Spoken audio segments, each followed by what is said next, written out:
Murder at the Toy Workshop. Welcome, dear listeners, to Velvet Clues. I'm Connor, your narrator for tonight's tale.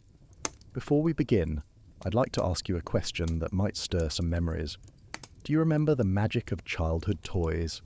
That special teddy bear, the music box that played a lullaby, or perhaps a tin soldier that stood guard by your bedside? Share in the comments which toy from your childhood still holds a place in your heart. Now, settle in with your evening tea and let me tell you about a Christmas that St. Mary Mead would never forget. Chapter 1. The Workshop of Broken Dreams. The village hall of St. Mary Mead had been transformed into something quite extraordinary that December morning. What was typically a rather austere space used for parish meetings and amateur theatrical productions had become a wonderland of restoration and renewal. Tables stretched from wall to wall, each covered with an assortment of damaged toys in various stages of repair.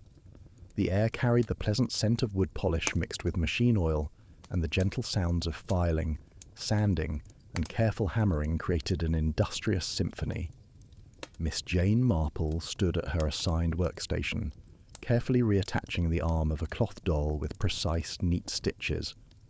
The Christmas Toy Workshop had become one of St. Mary Mead's most cherished traditions over the past 15 years, bringing together volunteers from across the village to repair donated toys for distribution to less fortunate children on Christmas Eve.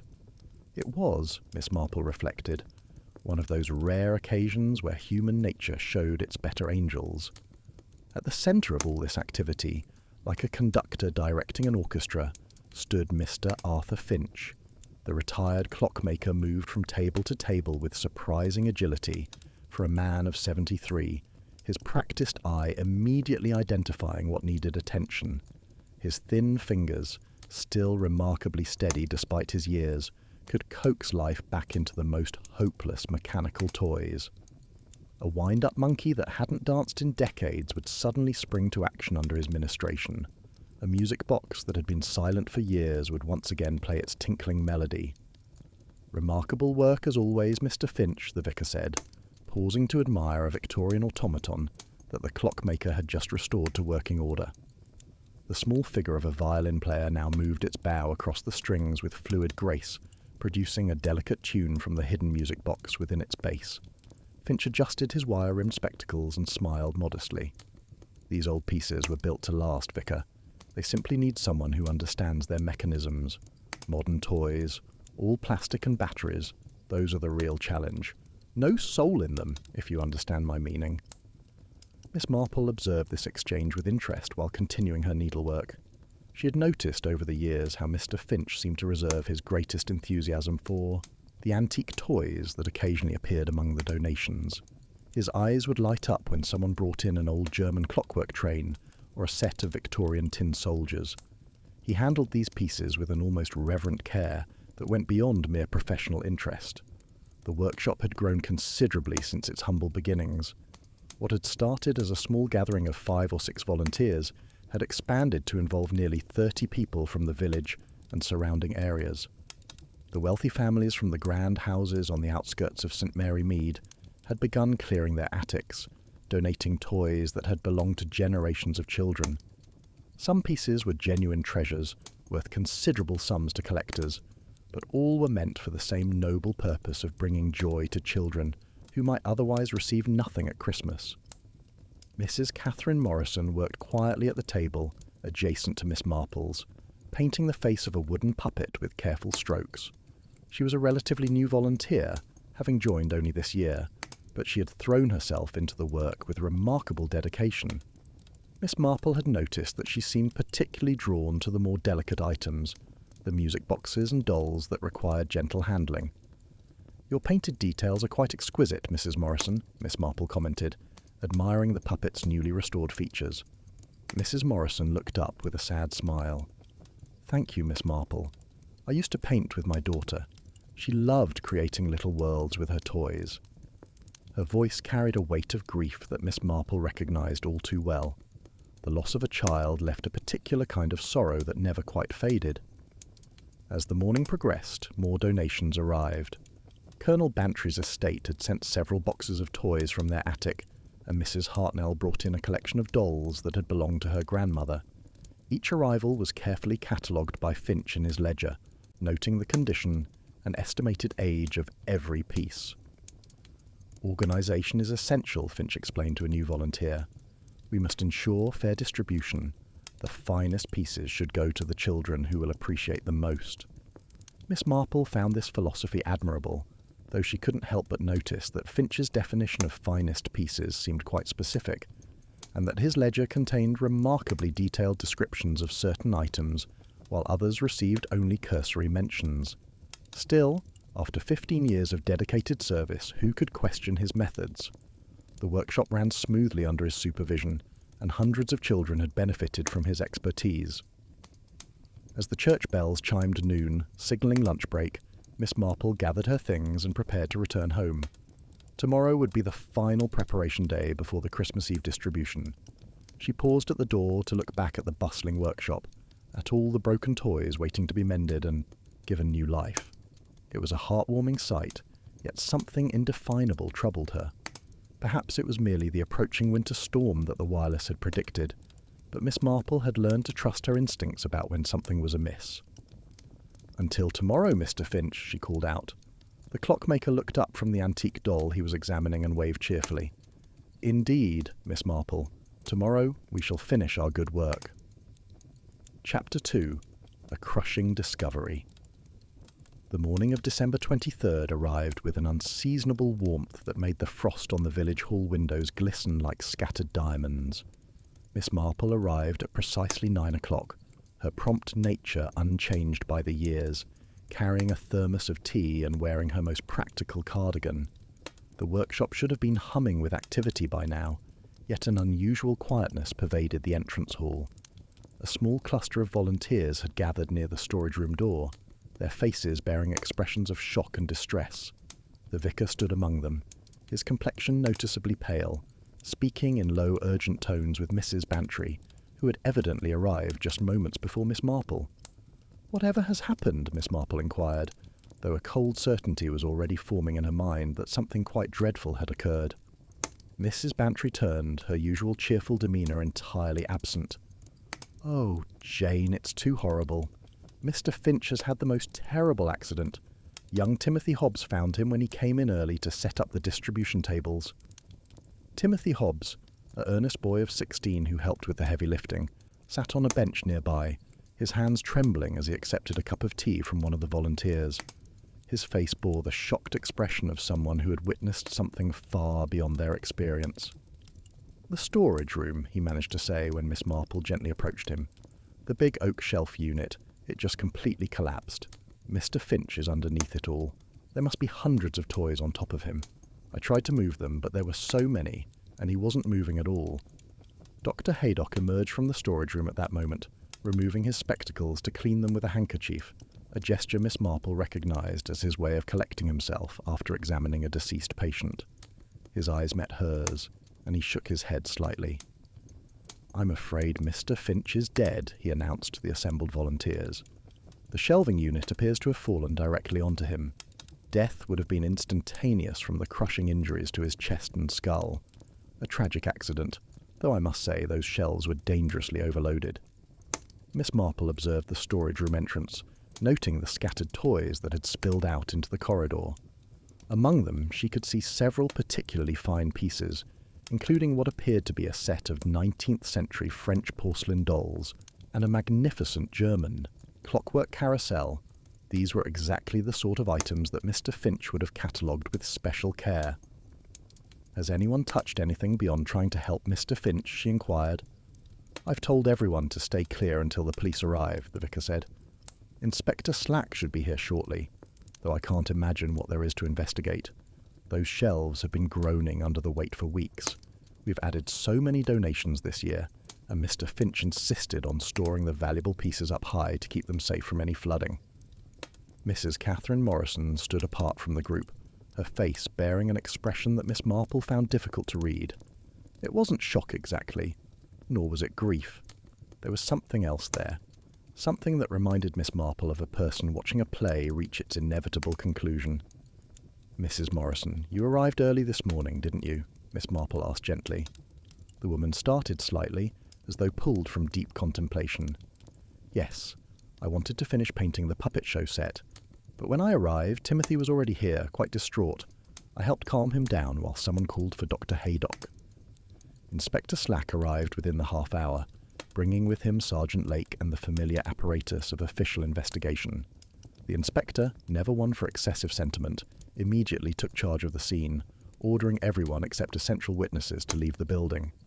"Right then," Slack announced, surveying the storage room entrance with professional skepticism.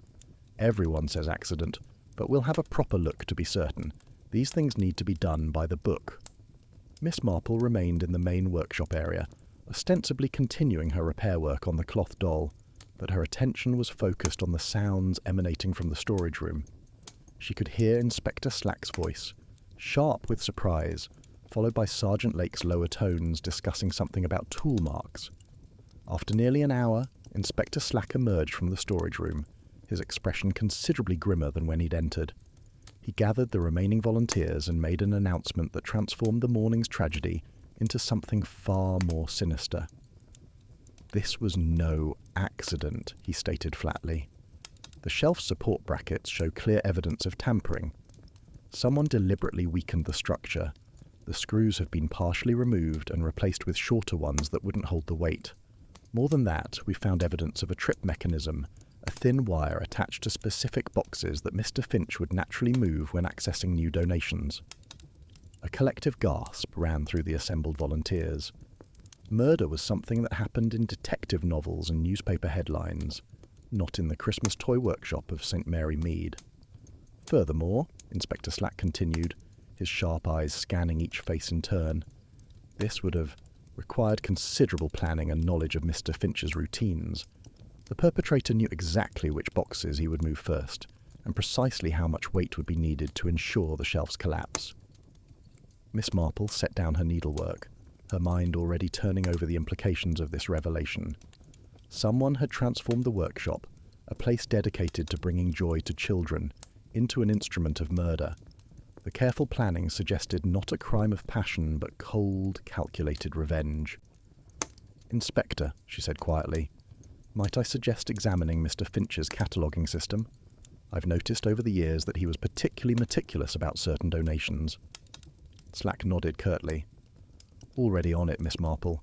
Sergeant Lake is photographing every page of his ledgers, though what old toys have to do with murder I can't imagine." But Miss Marple could imagine quite clearly. In her experience, when valuable items and meticulous record-keeping intersected with murder, there was usually a pattern of deception lurking beneath the surface. She thought of all those beautiful antique toys, carefully catalogued, stored on the highest shelves, and supposedly destined for deserving children. Yet now that she considered it, she couldn't recall ever seeing any of the truly valuable pieces in the distribution boxes. Chapter 3. The Ledger's Secret Pattern. Inspector Slack had commandeered the vicar's office as a temporary headquarters, and the desk was now covered with evidence bags, photographs, and most significantly, 3 leather-bound ledgers that Mr. Finch had maintained throughout his years at the workshop. Miss Marple had been permitted to remain, her reputation for useful observations having somewhat softened the inspector's usual resistance to civilian involvement. "These ledgers go back 15 years, Sergeant Lake reported, running his finger down columns of neat handwriting. "Every toy that's come through the workshop is documented here with remarkable detail." Miss Marple examined the entries over the sergeant's shoulder, her keen eyes noting the peculiar inconsistencies that had begun to form a troubling pattern. While common toys were recorded with simple descriptions like "wooden horse needs new wheel" or "doll torn dress," the antique pieces received almost scholarly attention. "Look at this entry from last month," she pointed out. "German clockwork automaton, circa 1880, manufactured by Roulet et de Comps. Minor gear damage, original silk clothing intact, estimated value for insurance purposes 800 duels." Inspector Slack frowned. Why would he need insurance values for donated toys meant for charity? "Precisely the question we should be asking," Miss Marple replied. "And notice here in the distribution column, that particular automaton is marked as distributed to London Children's Home. yet there's no specific recipient listed, no acknowledgement of receipt. Sergeant Lake had been cross-referencing the town's ledgers with the actual distribution records maintained by the vicar's wife, who kept meticulous notes about which children received which toys. The discrepancies were immediately apparent. "This doesn't add up at all," the sergeant announced. According to Mrs. Clement's records, the London Children's Home received 12 teddy bears, various wooden toys, and several modern dolls. There's no mention of any antique automaton. Inspector Slack's expression darkened. So, where did these valuable pieces actually go? Miss Marple had moved to examine a stack of correspondence that had been found in Mr. Finch's workshop locker. Among the usual newsletters and supply invoices was a series of letters bearing the letterhead of Harrington's Antique Emporium, specialist in rare toys and automata, Esther 1923. "Inspector," she said quietly, "I believe we've found our answer." The letters revealed a long-standing business relationship between Mr. Finch and Theodore Harrington, proprietor of the London establishment. They discussed shipments of restored pieces and estate acquisitions with prices that would make even wealthy collectors pause. One letter in particular caught Miss Marple's attention. "The French music box with the dancing ballerina has exceeded expectations," Harrington had written. "My client was particularly pleased with the engraved initials inside the lid, adding such authentic provenance. The $2,000 was transferred to your account yesterday." Mrs. Catherine Morrison, who had been asked to remain for further questioning, suddenly went very pale. Her hands gripped the arms of her chair with such force that her knuckles turned white.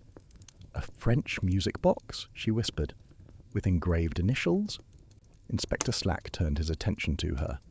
"Does this mean something to you, Mrs. Morrison?" The woman's composure, which had remained steady even upon discovering Mr. Finch's body, finally cracked.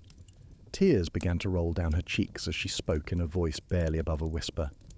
"My daughter Sarah had a music box. It was 18th century French passed down through my family for generations. It played Claire de Lune while a tiny ballerina danced. Sarah would wind it every night before bed, even during her final months when the leukemia had taken almost all her strength." She paused, struggling to maintain control. "After she died 2 years ago, I couldn't bear to keep it. Every note it played reminded me of watching her fade away. So I donated it to the workshop, thinking it would bring joy to another sick child. I had Sarah's initials engraved inside the lid when she first became ill. SM, with a little heart beside them." Miss Marple gently placed a hand on the woman's shoulder. "And you discovered it had been sold?" Mrs. Morrison nodded. 3 weeks ago I was in London visiting my sister. She wanted to cheer me up, so she took me antiquing. And there it was, in Harrington's window, my daughter's music box with a price. Tag of $2,000.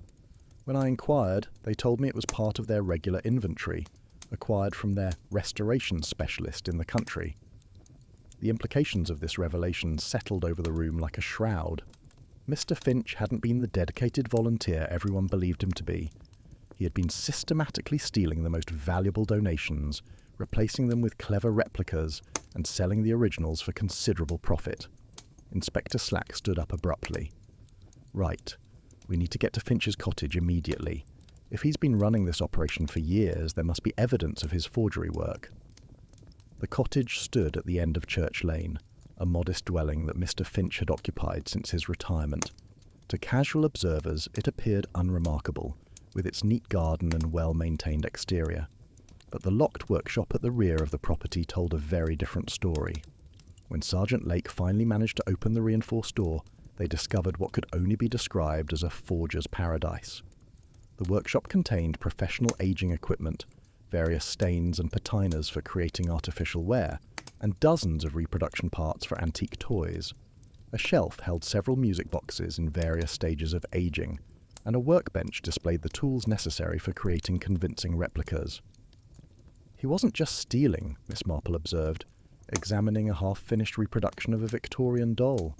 "He was creating elaborate forgeries to replace the originals, so no one would notice the switch during the distribution." Inspector Slack picked up a notebook from the workbench, filled with detailed observations about aging techniques and historical manufacturing methods.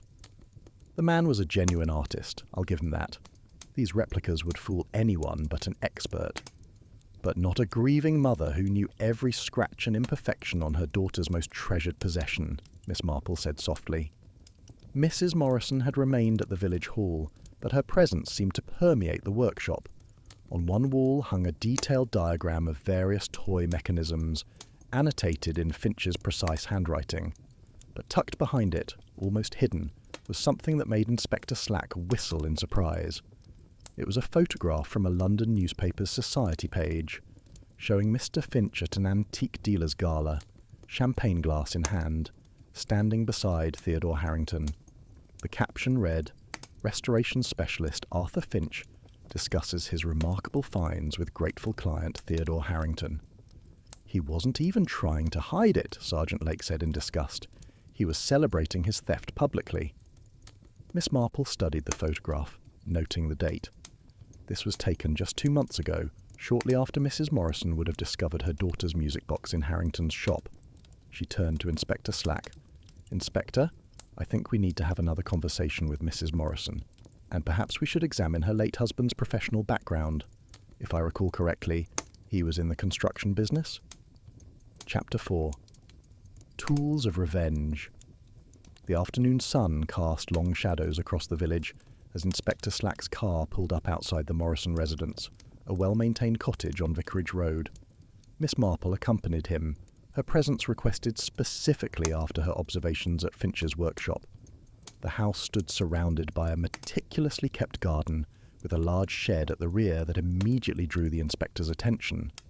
Mrs. Morrison answered the door with remarkable composure, considering the morning's revelations. She had changed from her workshop clothes into a simple black dress that emphasized her pallor. There was something in her bearing that reminded Miss Marple of a person who had made peace with an inevitable outcome. "Inspector Slack, Miss Marple," she greeted them formally. "I suppose you'll want to come in. I've just put the kettle on." They followed her into a sitting room that spoke of comfortable middle-class life touched by profound loss. Photographs covered every surface, most featuring a bright-eyed girl with dark curls.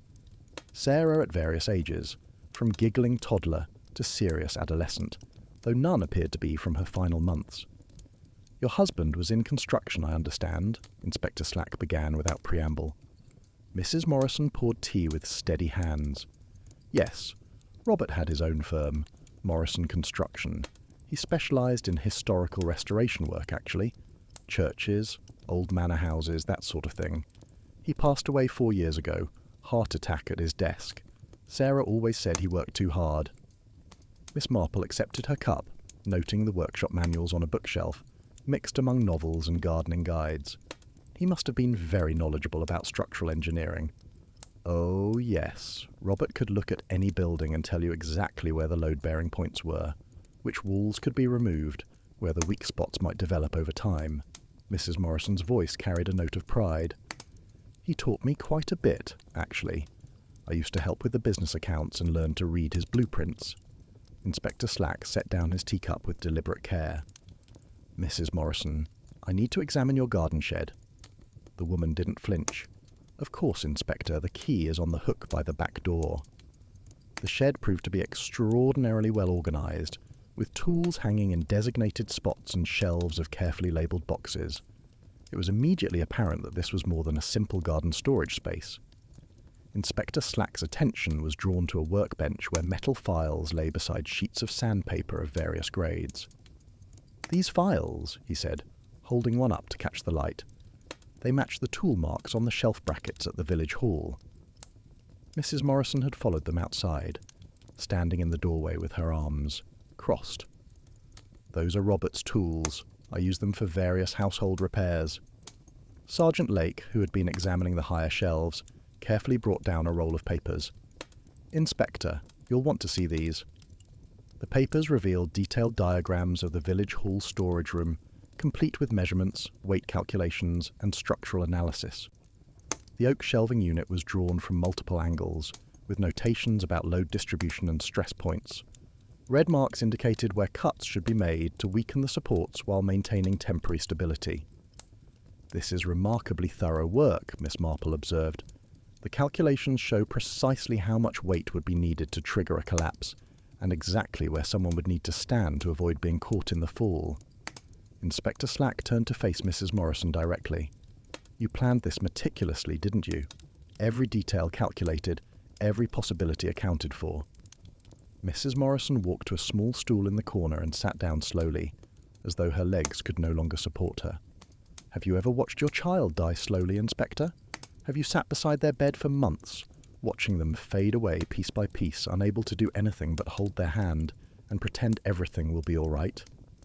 Her voice remained steady, but tears had begun to fall. That music box was Sarah's anchor during those terrible months. When the pain was too much, when the treatments left her so sick she couldn't speak, she would ask me to wind it. Just hearing that melody seemed to give her peace. It was the last thing she asked for the night she died. "Wind the music box, Mummy. One more time." Miss Marple moved closer, her expression deeply compassionate. "And then you discovered Mr. Finch had sold it." "Sold it." The words came out as a bitter laugh. "That precious thing that held all those memories, all those terrible, beautiful moments of my daughter's last days, reduced to a line item in someone's ledger. Estate acquisition, Harrington called it, as if it had come from some anonymous attic, not from a mother's breaking heart." She stood up and walked to the workbench, running her fingers along the tools. "I went to Finch first, you know, asked him to help me get it back. Told him what it meant. Do you know what he said? He said I should be grateful that such a valuable piece was being preserved for posterity, that it was better off in the hands of a serious collector than mouldering in a charity shop." Inspector Slack had been taking notes throughout her confession. "So, you decided to kill him." "I decided to stop him," Mrs. Morrison corrected. How many other families had he robbed? How many other children's treasures had he stolen and sold? He sat there at the workshop, playing the benevolent volunteer, accepting praise for his dedication, while profiting from theft of the worst kind. He stole from the dead, Inspector, from children who would never grow up, whose toys were all their parents had left. She moved to the wall where more diagrams hung, these showing the tripwire mechanism. "Robert always said that engineering was just applied physics. Calculate the forces correctly, and you can predict any outcome. I knew Finch's routine, knew he always arrived early to catalogue new donations privately. I knew exactly which boxes he would move first." "The wire," Miss Marple said. "You attached it the night before." Mrs. Morrison nodded. "I stayed late, supposedly cleaning up. Everyone was so used to me being helpful, no one questioned it. The shelves were already overloaded. It didn't take much to weaken them just enough. The screws were simple to replace, the file work took less than an hour." She turned to face them fully, and Miss Marple was struck by the terrible clarity in her eyes. "I wanted him to be crushed by those toys, Inspector. All those beautiful things he'd corrupted, turned from gifts of love into commodities. I wanted him to die, surrounded by evidence of his greed." Inspector Slack closed his notebook. "Catherine Morrison, I'm arresting you for the murder of Arthur Finch." As the handcuffs were applied, Mrs. Morrison looked directly at Miss Marple. "Will you try to recover them? The stolen toys? Will you try to return them to their families?" Chapter 5. The Broken Trust. The investigation into Mr. Finch's activities had expanded far beyond the confines of St. Mary Mead. Inspector Slack had contacted Scotland Yard, and they in turn had involved specialists in art fraud. The village hall, usually bustling with Christmas preparations, had become a crime scene where forensic accountants pored over 15 years of records. Miss Marple sat in the vicar's study, helping to compile a list of families who had donated valuable toys over the years. The task was heartbreaking, as many donations had come from bereaved parents or grandparents, clearing out nurseries that would never again echo with children's laughter. "The Ashford family," the vicar's wife said, consulting her notes. "They donated an entire collection of German tin soldiers after their son was killed in a motor accident. Mrs. Ashford specifically said she wanted them to bring joy to living children." Miss Marple made a note. "And those soldiers appear in Finch's ledger as distributed to Birmingham Orphanage, yet Harrington's records show he sold a matching set for $1,500. The scope of the deception was staggering. Over 15 years, Finch had stolen and sold hundreds of valuable toys, replacing them with increasingly sophisticated forgeries. His skills had improved over time, making his later replicas almost indistinguishable from originals. Dr. Haydock entered the study looking troubled. "I've just come from the Morrison house. Catherine asked me to collect some medicines for her while she's being held. The police gave permission for me to enter with supervision." "How is she?" Miss Marple inquired, gently. "Remarkably calm. She seems relieved, actually. Said the weight of planning and waiting was worse than any consequence she might face." He paused, then added, "She also gave me this to pass along to you, Miss Marple." It was a small notebook, filled with Mrs. Morrison's neat handwriting. Miss Marple opened it to find detailed notes about suspicious patterns she had observed at the workshop, dates when valuable items had disappeared, and correlations with Finch's supposed holiday trips to London. She'd been investigating him for weeks before she acted, Miss Marple said, reading through the careful documentation. She knew about other thefts, other families who had been robbed. The vicar, who had been silent until now, spoke with uncharacteristic bitterness.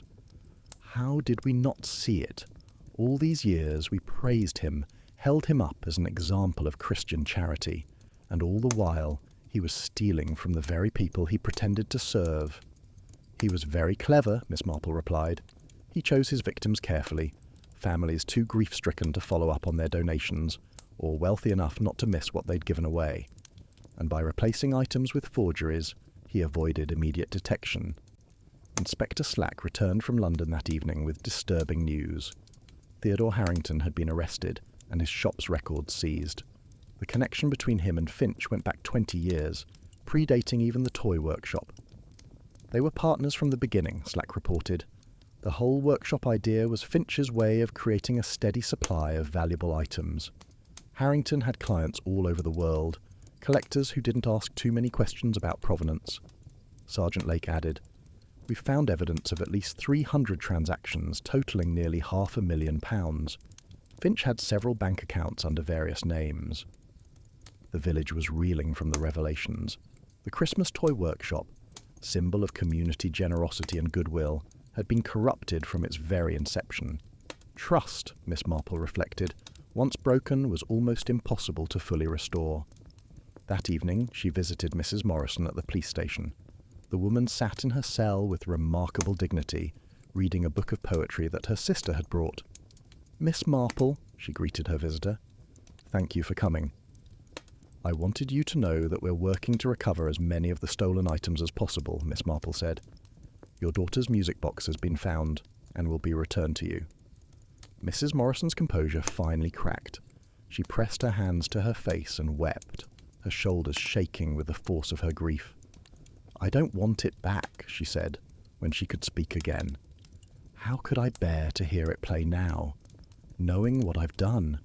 Sarah would be horrified. She was such a gentle soul, she couldn't even bear to see spiders killed." Miss Marple reached through the bars to take her hand. "Your daughter would understand a mother's rage at having her memory desecrated. What Mr. Finch did was unconscionable." "But what I did was murder," Mrs. Morrison replied. "I planned it, calculated it, executed it with precision. I became the very thing I despised. Someone who used others' generosity for my own purposes. I used the workshop just as he did, as a tool for my own ends." They sat in silence for a moment before Mrs. Morrison spoke again. "There's something else you should know. I wasn't the only one who suspected Finch. Timothy Hobbs, the boy who found the body, he'd noticed things too. Valuable toys disappearing, Finch staying late to reorganize donations. The boy was too frightened to speak up, thought no one would believe him over such a respected man. Miss Marple made a mental note to speak with Timothy. The boy would need reassurance that his instincts had been correct, even if he hadn't acted on them. "What will happen to the workshop?" Mrs. Morrison asked. "The vicar wants to continue it, but with complete transparency. Every donation will be photographed, every distribution documented. They're bringing in an independent assessor for valuable items." Mrs. Morrison nodded slowly. "Good. Don't let Finch's corruption destroy something that brought real good to the world. The workshop itself was never evil, just the man who perverted its purpose." As Miss Marple left the police station, she reflected on the nature of trust and betrayal. Finch had betrayed not just the families who donated toys, but the entire community that had embraced him as one of their own. His crime was not merely theft, but the corruption of charity itself, and Mrs. Morrison, in her grief and rage, had crossed a line from which there was no return. 2 lives destroyed, and countless others damaged by the ripple effects of greed and revenge. Chapter 6. Letters from London. The investigation had entered its 3rd day when a development from London cast new light on the extent of Finch's operation. Inspector Slack had just returned from Scotland Yard with a box of documents seized from Harrington's shop, and his expression suggested significant discoveries. Miss Marple was in the village hall, helping to sort through the genuine toys from the forgeries, when the inspector arrived with Sergeant Lake. The hall had been transformed into a makeshift evidence repository, with tables covered in toys awaiting expert examination. "Harrington kept everything," Slack announced, setting down the box with evident satisfaction. "Correspondence going back 2 decades, photographs of items, receipts, even authentication certificates that Finch forged." Miss Marple examined a letter dated 5 years previous. Finch had written to Harrington about a particularly valuable find, a set of 18th century French automata donated by the Pemberton estate. The mechanical figures, when wound, performed a complete ballet sequence. The Pemberton's granddaughter had scarlet fever, Miss Marple recalled. She died at age 7. They donated her entire nursery to the workshop, wanting her toys to bring happiness to other children. The letter detailed Finch's plan to create replicas using modern mechanisms disguised with artificial aging. He boasted about his techniques for creating authentic-looking wear patterns and his method for reproducing makers' marks. "Listen to this," Sergeant Lake said, reading from another letter. "The Morrison music box exceeded expectations. The mother's story about her dying child added such provenance that my buyer paid double the asking price. These tragedy narratives significantly increase value." The callousness of the words hung in the air. Finch hadn't just stolen objects. He had commodified grief itself, turning families' sorrows into selling points for collectors. Mrs. Bantry arrived with tea and sandwiches for the investigators. She had volunteered to help with the enormous task of cataloguing evidence. "Jane, you must see what I've found," she said, leading Miss Marple to another table. Spread across the surface were photographs from Harrington's files. They showed various toys in what appeared to be Finch's workshop, but more disturbing were images of Finch himself at collectors' gatherings, estate sales, and antique fairs. In several photos he was examining toys while elderly people stood nearby, clearly the bereaved relatives selling family treasures. "He was acquiring items from both ends," Mrs. Bantry explained, stealing from the workshop and buying directly from grieving families for pennies, knowing their true value. Miss Marple studied one photograph in particular. It showed Finch at what appeared to be a house clearance, examining a collection of Victorian dolls. In the background, barely visible, was a young woman in black, clearly in mourning. "That's Mrs. Thompson," the vicar's wife said, looking over her shoulder. "Her daughter died of pneumonia 3 winters ago. She sold everything to pay for the funeral." Inspector Slack had been reviewing Finch's bank records. He had 5 different accounts, some offshore, total assets of over $400,000, all from stealing toys meant for charity. "There's more," Sergeant Lake added. "Harrington's records show regular payments to someone identified only as JW for consultation services. We're trying to trace who this might be." Miss Marple returned to examining the letters, her keen eyes catching something others had missed. Several mentioned someone called the Assessor, who helped identify the most valuable pieces before they entered the official workshop inventory. "Inspector," she said carefully, "I think we need to consider that Finch may have had help from someone else in the village, someone who could evaluate items before they were officially donated." The implications of this suggestion created a moment of uncomfortable silence. The idea that another respected member of the community might be involved was deeply disturbing. That afternoon, an elderly gentleman arrived at the village hall. He introduced himself as Professor Whitmore from the Victoria and Albert Museum, a specialist in antique toys and automata. Scotland Yard had requested his assistance in evaluating the recovered items. "Extraordinary," he said, examining one of Finch's forgeries. The craftsmanship is superb. If I didn't know this was fake, I might have authenticated it myself. The man was a genuine artist, albeit one who used his talents for criminal purposes. He moved through the collection with professional precision, separating genuine antiques from replicas. His assessment was sobering. Based on what I'm seeing here, I estimate the total value of stolen items exceeds $750,000. Some of these pieces are museum quality. This French automaton, for instance, is one of only 3 known to exist. Miss Marple watched as he examined Sarah Morrison's music box, which had been recovered from a private collector who had purchased it from Harrington in good faith. 18th century, definitely, made by Pierre-Jacques Droz, one of the master craftsmen of his era. The mechanism is incredibly complex. Even the melody Clair de Lune is performed with unusual sophistication. The fact that it still works perfectly after all these years is remarkable. It was wound every night by a dying child, Miss Marple said quietly. She found comfort in its music during her final months. Professor Whitmore set the box down gently. Then it's priceless in ways that have nothing to do with money. That evening, Inspector Slack made another arrest. James Weatherby, a local antiques dealer who ran a small shop on the high street, was taken into custody. He was the J.W. from Harrington's records, the assessor who had helped Finch identify valuable pieces before they entered the workshop. The web of deception was finally complete. 3 men had conspired to rob grieving families and betray an entire community's trust. And one grieving mother had taken justice into her own hands, becoming a murderer in the process. Miss Marple stood in the empty village hall as darkness fell, surrounded by the silent toys that had been at the centre of so much tragedy. Each one represented a child's joy, a parent's love, a family's memories. Finch had seen only their monetary value, but Mrs. Morrison had understood their true worth. It didn't excuse what she had done, but it perhaps explained why she had felt compelled to act. Chapter 7. The Collector's Tale. On Christmas Eve morning, an unexpected visitor arrived at the village hall. Miss Marple was helping to organize the genuine toys for distribution, when a well-dressed elderly woman entered hesitantly. She carried herself with the bearing of old money, but her expression suggested deep distress. "Excuse me," she said, approaching Miss Marple. "I'm Lady Pemberton. I understand there's been some trouble concerning the toy workshop and donated items."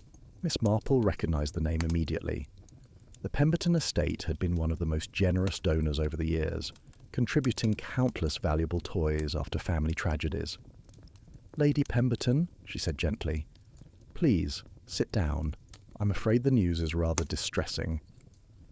As Miss Marple explained the situation, Lady Pemberton's face grew increasingly pale. She clutched her handbag tightly as she learned about the systematic theft and replacement of donated items. "The ballet automata," she whispered. "My granddaughter Emma's most precious possession. She would wind them up every evening before bed, watching them dance. When she died of scarlet fever, I couldn't bear to keep them, but I wanted them to bring joy to other children." "I'm terribly sorry," Miss Marple said. "The automata were sold to a collector in Switzerland. The authorities are working to recover them." Lady Pemberton drew out a handkerchief. "I received a letter, you see, about 6 months ago. Anonymous.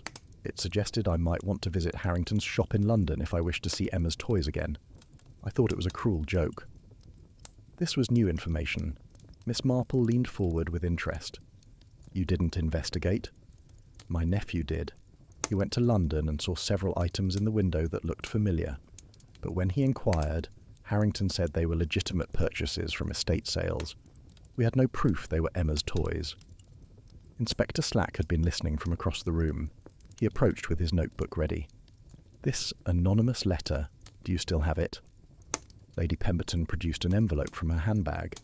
The letter inside was typed on plain paper, no identifying marks. It simply read, "The toys you donated in memory of Emma are not bringing joy to children. Visit Harrington's Antique Emporium to learn the truth." Someone was trying to expose Finch, Inspector Slack said. Someone who knew what was happening but perhaps couldn't prove it.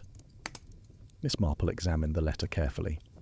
The typing showed certain characteristics: slightly worny key, a tendency for the R to strike slightly high. She had seen similar patterns recently. "Inspector," she said quietly, "I believe I know who sent this letter." That afternoon they gathered in the vicar's study, Inspector Slack, Miss Marple and Timothy Hobbs. The young man sat nervously, his hands clasped tightly in his lap. "Timothy," Miss Marple began gently, "you knew what Mr. Finch was doing, didn't you?" The boy's Adam's apple bobbed as he swallowed hard. "I suspected. I saw things, noticed patterns. Valuable toys would come in, but only cheap replacements would go out. Mr. Finch would stay late, working in the storage room when he thought everyone had left." "Why didn't you tell anyone?" Inspector Slack asked, though not unkindly. "Who would believe me?" Timothy's voice cracked. "Mr. Finch was respected, trusted. I'm just the boy who helps with heavy lifting, and I had no real proof, just observations and suspicions." Miss Marple produced the anonymous letter. "So, you tried another way. You wrote to families who had donated valuable items, hoping they would investigate." Timothy nodded miserably. "I sent 5 letters. Lady Pemberton was the only one whose family followed up, and even they couldn't prove anything. I felt so helpless, watching him steal from grieving families week after week." "Did you know Mrs. Morrison had discovered the truth?" Inspector Slack asked. "Not at first, but about 2 weeks ago I saw her in the storage room late one evening. She was measuring the shelves, studying their construction. She saw me watching and asked me to keep quiet, said she was planning a surprise renovation for Christmas." The boy's voice dropped to a whisper. "I knew she was lying, but I also knew she'd found out about her daughter's music box. I heard her confronting Mr. Finch one day when she thought they were alone. He laughed at her, told her she should be grateful the music box was being preserved properly." Miss Marple and Inspector Slack exchanged glances. This was new information that hadn't come up in Mrs. Morrison's confession. Timothy continued. "Mrs. Morrison wasn't the same after that conversation. She became very quiet, very focused. She would watch Mr. Finch constantly, noting his routines. I think she was originally planning something else, maybe to expose him publicly. But then he said something that changed everything." "What did he say?" Miss Marple prompted gently. "He told her that her daughter's death was the best thing that could have happened for the value of the music box. Said tragedy always increased the price collectors would pay. He called it provenance through pathos." The cruel callousness of such a statement hung in the air. Even Inspector Slack, hardened by years of police work, looked disgusted. "That's when I saw her face change," Timothy said. "It went completely blank, like all emotion just shut off. She thanked him politely and walked away. But I knew something terrible was going to happen." "You could have warned him," Inspector Slack said. Timothy looked up, his young face showing unexpected hardness. "Why? So he could continue stealing? Continue profiting from dead children's toys? I may not have had the courage to stop him myself, but I wasn't going to save him either." The moral complexity of the situation was evident.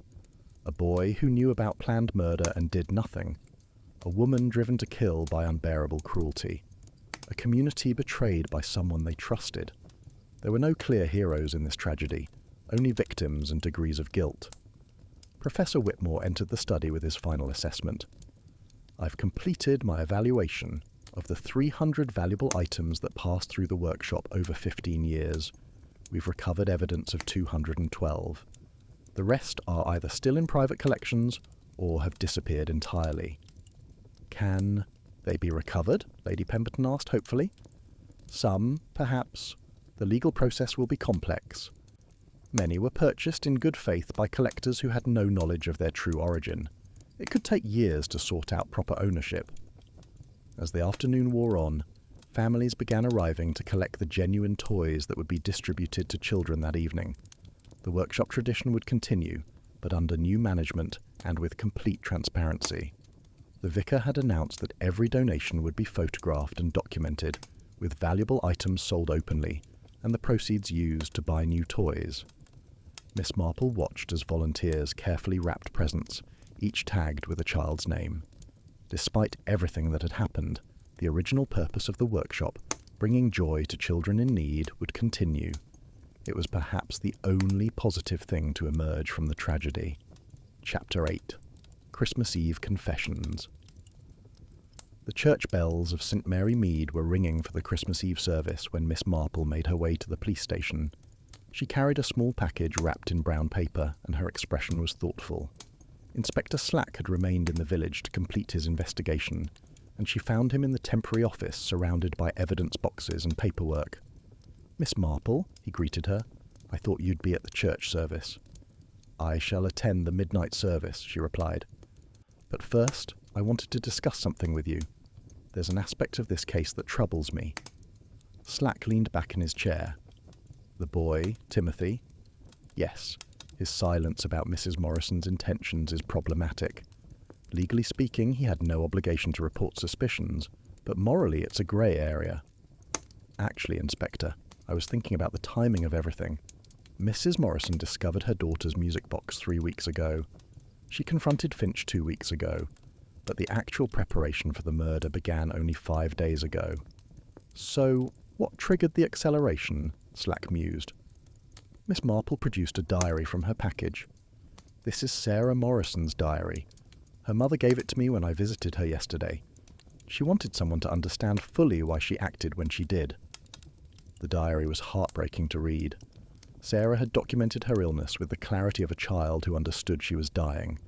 But throughout the entries, one theme remained constant: the comfort she found in her music box. "December 10th, Miss Marple read aloud. The pain was very bad today, but Mummy wound my music box and I felt better. The little dancer spins so gracefully like she's floating above all the hurt." Inspector Slack listened in uncomfortable silence as Miss Marple continued reading selected passages. The child's courage in facing death was evident on every page. "The final entry," Miss Marple said, "was written the day before she died. She wrote, 'I want my music box to go to another sick child when I'm gone. Someone who needs the dancer to help them float above the pain.'" "My God," Slack said quietly. "So when Mrs. Morrison found out Finch had sold it, she discovered he had betrayed not just her, but her daughter's dying wish. The child specifically wanted it to comfort another suffering child, and instead it ended up in a collector's cabinet." There was a knock at the door, and Sergeant Lake entered with a visitor. It was James Weatherby, the antiques dealer who had been arrested as Finch's accomplice. He looked haggard, his usual prosperous appearance replaced by the dishevelled look of a man whose world had collapsed. "I want to make a full confession," he announced. "I'll tell you everything, but I want it on record that I never knew the full extent of what Finch was doing." Slack activated the recording device and began the formal interview. Weatherby's story revealed another layer to the deception. "It started innocently enough," Weatherby began. "Finch asked me to evaluate some pieces that had been donated to ensure they went to children who would appreciate them. I had no idea he was selling them at first." "When did you realize?" Slack asked. "About 5 years ago. I saw one of the pieces I'd evaluated in Harrington's catalogue. When I confronted Finch, he threatened to implicate me as his partner. By then, I'd already taken several payments for consultation, which would have looked like I was complicit from the beginning." "So you continued helping him," Miss Marple observed. Weatherby nodded miserably. "He paid well, and I convinced myself that the toys were going to collectors who would preserve them properly. I tried not to think about the families who had donated them." "Did you know about the Morrison music box?" Slack asked. "Yes. Finch showed it to me, boasted about how much it would fetch because of its tragic provenance. He had no shame at all about exploiting that poor child's death." The confession continued for another hour, revealing the full network of dealers and collectors who had knowingly or unknowingly participated in the scheme. It was a web that stretched across Britain and into continental Europe. As Weatherby was led back to his cell, Inspector Slack turned to Miss Marple. "This case just keeps getting uglier. How many people knew or suspected what was happening and did nothing?" "Human nature, Inspector," Miss Marple replied sadly. "It's often easier to look away than to confront uncomfortable truths. Mr. Weatherby convinced himself the toys were being preserved. Timothy convinced himself he had no proof. Others probably suspected, but chose not to investigate too closely." The church bells rang again, calling the faithful to the midnight service. Miss Marple stood to leave, but paused at the door. "Inspector, what do you think will happen to Mrs. Morrison?" Slack sighed heavily. Given the circumstances, Her lawyer will likely argue for manslaughter rather than murder. The jury will hear about her daughter, about Finch's cruelty. She might receive a lighter sentence, perhaps even a suspended one if the judge is sympathetic. She doesn't want sympathy, Miss Marple said. She told me she's prepared to face whatever consequences come. She says it's the only way she can honour her daughter's memory now, by accepting responsibility for what she's done. As Miss Marple walked toward the church, she could hear the choir beginning to sing Silent Night. The village looked peaceful under the starlit sky, covered in a light dusting of snow that had begun to fall. But she knew that beneath this peaceful surface, the community was struggling to come to terms with the betrayal they had suffered. Inside the church, she saw many familiar faces. The vicar spoke of forgiveness and redemption, themes particularly poignant given recent events. Lady Pemberton sat in her family pew, dignity intact despite her sorrow. Timothy Hobbs was with his parents, his young face bearing the weight of knowledge beyond his years. And in her mind's eye, Miss Marple could see Sarah Morrison's music box, its delicate dancer frozen mid-spin, waiting to dance again. But for whom? The child who had loved it was gone. The mother who had cherished it as a final connection to her daughter was facing prison. The man who had stolen it was dead. Perhaps, she thought, that was the real tragedy. Not just the theft or even the murder, but the breaking of a chain of love that should have connected one suffering child to another. Finch had severed that connection for profit, and in doing so, had set in motion events that destroyed multiple lives. Chapter 9. The Weight of Memory. Christmas morning dawned bright and clear in St. Mary Mead, the snow from the previous night creating a pristine white blanket across the village. Miss Marple sat in her parlour, a cup of tea cooling on the table beside her, as she studied the documents Inspector Slack had permitted her to copy. The full scope of Finch's crimes was still being uncovered. A knock at her door interrupted her contemplation. It was the vicar, looking older than his years, carrying a large box. "Miss Marple, I wondered if you might help me with something," he said, setting down his burden.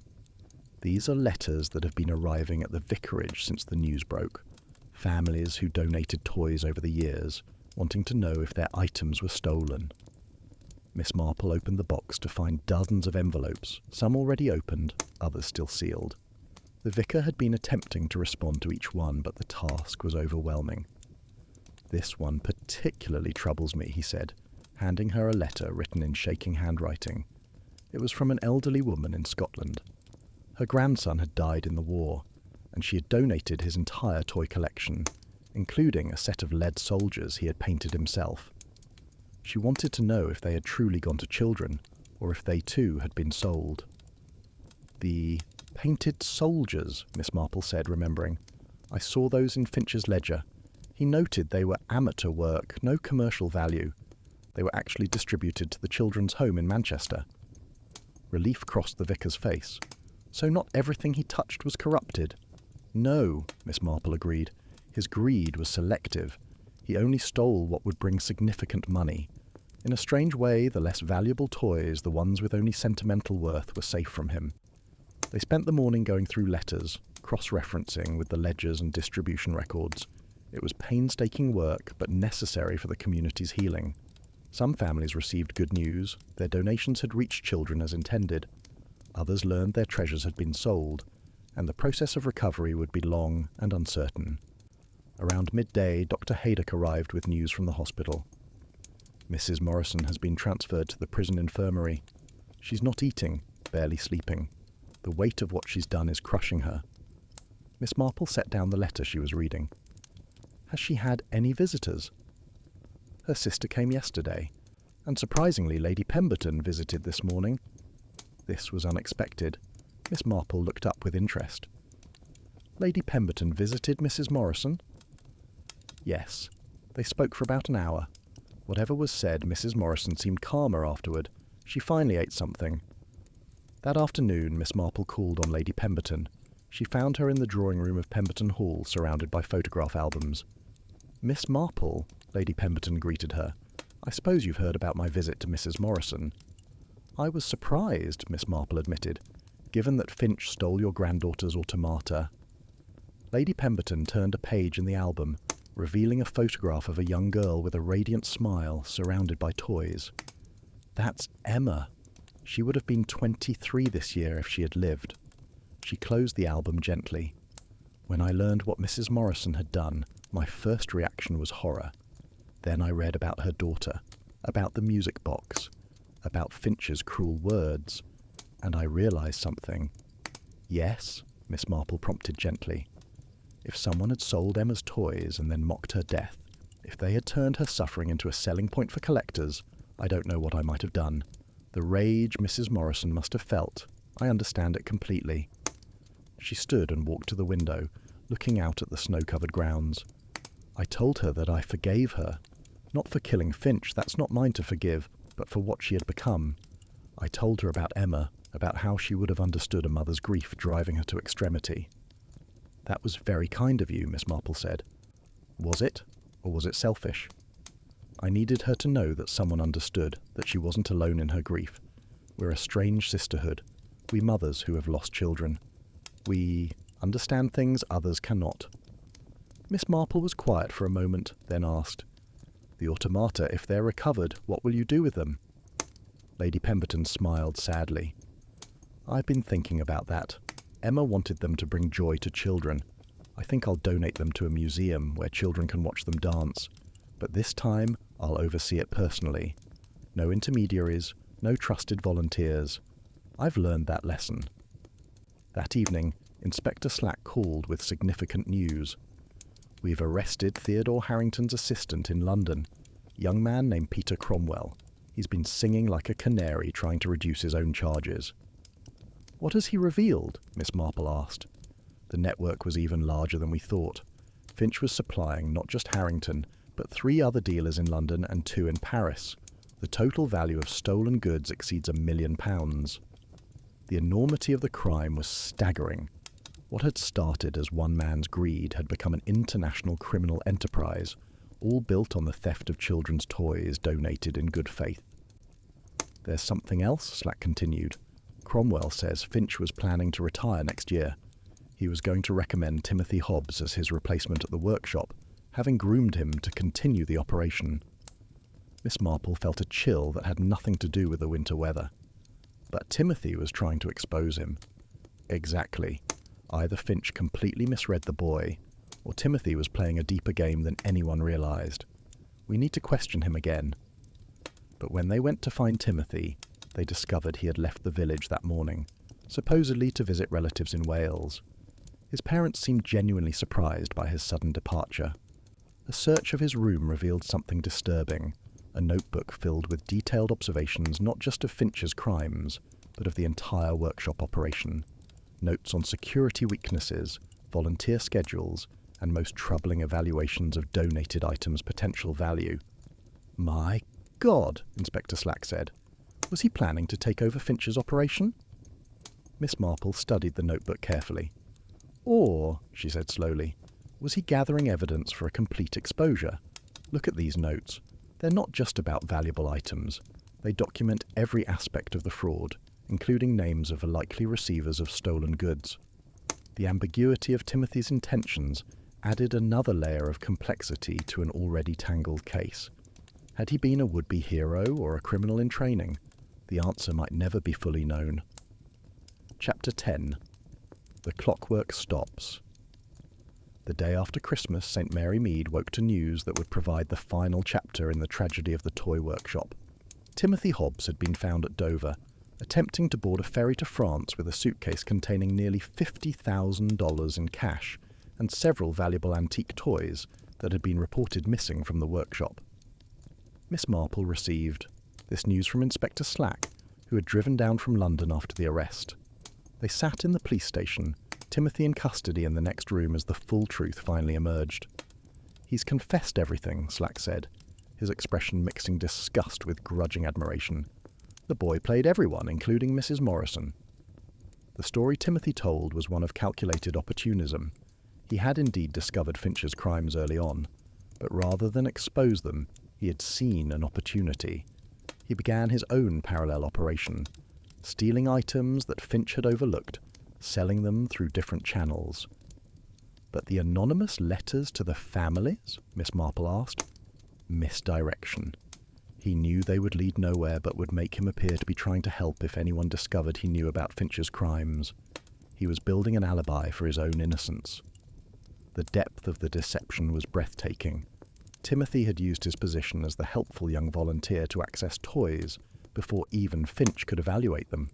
The most valuable pieces never made it to Finch's attention at all.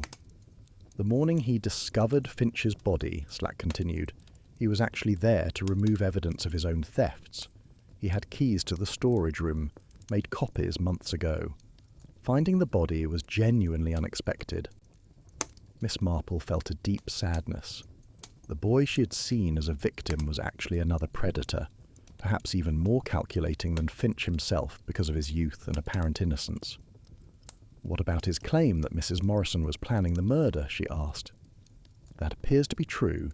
He did see her measuring the shelves, studying the structure, but he didn't warn Finch because he saw an opportunity. With Finch dead and Mrs. Morrison likely to be caught, he would be perfectly positioned to take over the entire operation. The final piece of the puzzle fell into place. Timothy had been playing a long game, waiting for the right moment to eliminate his competition and claim the criminal enterprise for himself. Mrs. Morrison's revenge had actually disrupted his plans, forcing him to flee earlier than intended. That afternoon, Miss Marple visited Mrs. Morrison one last time before her transfer to prison to await trial. The woman looked frailer than before, but more at peace. Timothy fooled us all, Miss Marple told her gently. Even you, Mrs. Morrison nodded. I thought he was a good boy trying to help. I never imagined he was as corrupt as Finch, perhaps worse because he hid it so well. Your actions, while wrong, came from grief and love. His came from pure greed, Miss Marple said. Does that make me better or worse? Mrs. Morrison asked. I killed a man, Miss Marple. Whatever his crimes, I took his life deliberately, with planning and forethought. The law will judge your actions, Miss Marple replied. But I think your daughter would understand that grief can drive us to extremes we never thought possible. Mrs. Morrison reached into her pocket and pulled out a small key. This opens a safety deposit box at the bank. Inside is Sarah's music box. I had my sister retrieve it. I want you to have it, to ensure it goes to a child who needs it, as Sarah wished. Miss Marple took the key with reverence. I'll see that it finds the right child. As she left the prison, Miss Marple reflected on the complete destruction wrought by greed and revenge. The toy workshop, built on charitable intentions, had been corrupted from within by 3 separate criminals, Finch, Weatherby and Timothy, all stealing from grieving families, and one grieving mother, pushed beyond endurance, had become a killer in pursuit of justice. The vicar held a special service that evening for healing and reconciliation. The village hall had been cleared of all evidence of the crimes, and plans were already underway to restart the toy workshop with new leadership and transparent practices. Professor Whitmore attended, having volunteered to oversee the authentication and proper distribution of all recovered toys. We've traced about 60% of the stolen items, he reported. Some have been voluntarily returned by collectors who bought them in good faith. Others will require legal action. Lady Pemberton had established a fund to purchase new toys for the children, who should have received the stolen ones. It's not the same, she said, but it's something. As midnight approached, Miss Marple sat in her parlour with Sarah Morrison's music box before her. She wound the key carefully, and the delicate melody of Claire de Lune filled the room. The tiny ballerina began her eternal dance, spinning gracefully on her pedestal. Tomorrow, she would begin the search for the right child to receive this precious gift. A child who, like Sarah, needed something beautiful to help them through dark times. It wouldn't undo the crimes or bring back the dead or free Mrs. Morrison from the consequences of her actions, but it would honour a dying child's wish. The music box played its final notes and fell silent. Miss Marple carefully closed the lid, thinking of all the broken things that could never be fully mended. Toys could be repaired, sometimes even improved, but trust once shattered was almost impossible to restore. The workshop would continue, but it would never be the same. The village would heal, but scars would remain. In her notebook, she wrote a final observation. The most dangerous criminals are often those who hide behind masks of respectability or innocence. Mr. Finch used his reputation for charity. Timothy used his youth and apparent helpfulness. Both corrupted something meant to bring joy to children. Perhaps Mrs. Morrison's crime, terrible as it was, came from the only pure motive in this entire tragedy, which was a mother's love for her lost child. She closed the notebook and prepared for bed. Tomorrow would bring new challenges, new puzzles to solve, but tonight she would rest, holding in her mind the image of a small girl named Sarah, winding her music box one last time, finding peace in its gentle melody as she prepared to leave a world that had given her too much pain and too little time. The clock on the mantel chimed midnight. Somewhere in the village, in the prison, and in houses touched by loss, people lay awake thinking of broken toys and broken lives, but also perhaps thinking of the possibility of redemption, of starting again, of building something better from the ruins of what had been destroyed. The toy workshop would reopen, children would receive gifts, life would continue.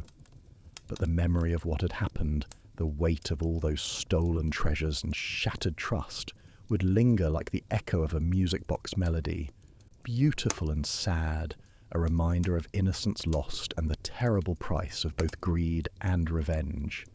In the distance, church bells rang, not for celebration, but for remembrance, and Miss Marple, lying in her bed, thought she could hear, very faintly, the sound of a music box playing, and a child's voice saying goodnight to a tiny dancing ballerina, one last time.